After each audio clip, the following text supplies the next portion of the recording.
Hi, it's me, Denny Daniel of the Museum of Interesting Things, and I'm doing a special repeat unboxing because this one wasn't done right. So I'm opening up this guy here because I have a sneaky feeling I know what it is. So here we go, let's make this happen.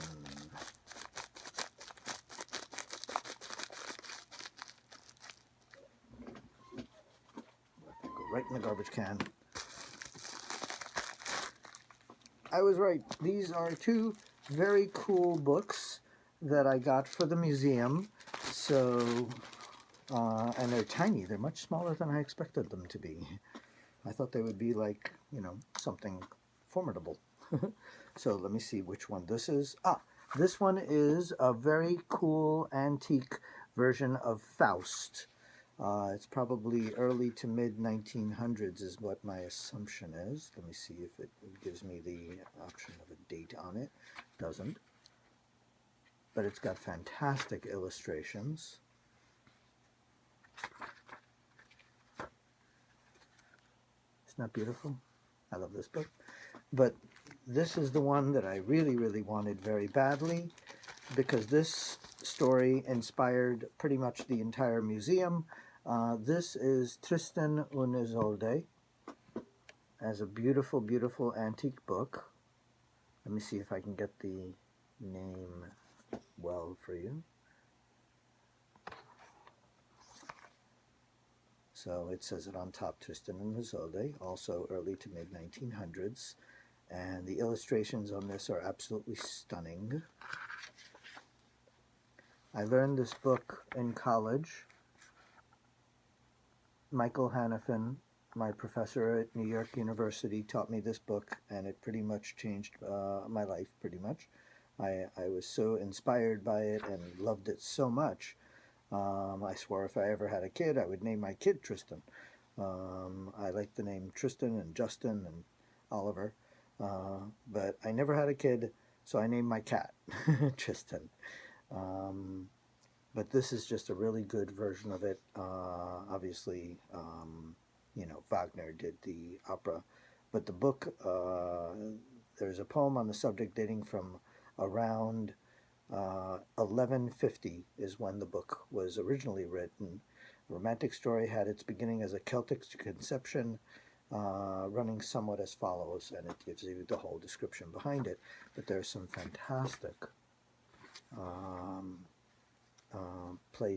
color plates in here that are really beautiful. Oh, and look, there's even music.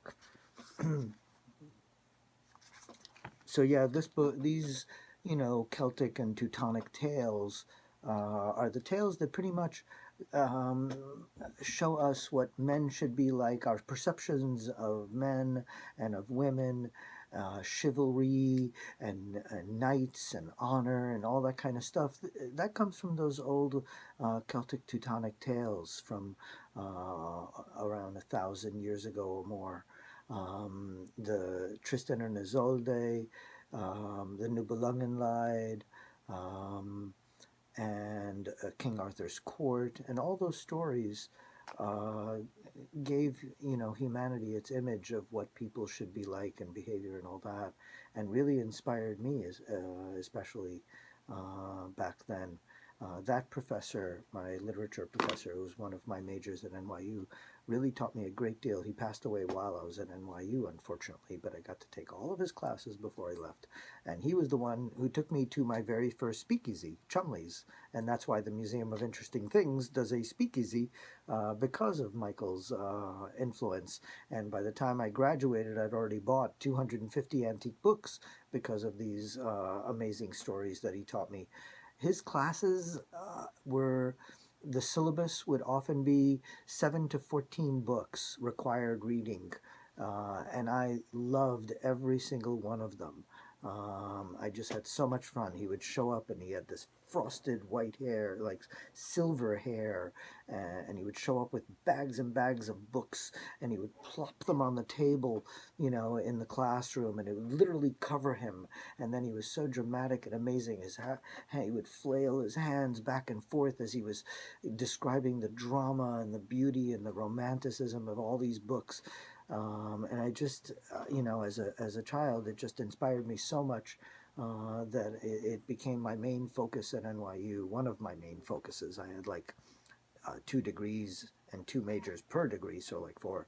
And then I ended up going to England and studying at Oxford and taking, literature and history over at Oxford as well because of him and getting straight A's. So it just really inspired me. Michael Hanafin and Jeske and Zarichke were my, true inspirations while I was in that school. And then the heads of the program, Elaine and Steve. Um, so that program was based on the original literature, the core curriculum that would be in Ivy Leagues, and they were having us read the books, from the original authors, not books about the books, but actually read history from the writers that lived that history. And they did it in chronological order. So we started with, early civilization and went all the way up to modern civilization. And we would read the history, the literature, the art, the inventions, and all that. And that's what inspired, the museum to bring the items from then to kids and adults and show them history using the actual items, and they get to touch the items. So Michael has passed. Hopefully he's watching this and is proud of me. I won't know until I meet him someday. But yeah, so that's why I got these 2 books. So enjoy, and hopefully you're enjoying all the programming at the Museum of Interesting Things and supporting it, because it means a lot to me. Because the only thing you guys leave behind when we pass is the people we inspire. So hopefully all of us are doing something interesting and inspirational and keeping curious and positive. So I'll catch you all later. Bye. And thank you, Michael.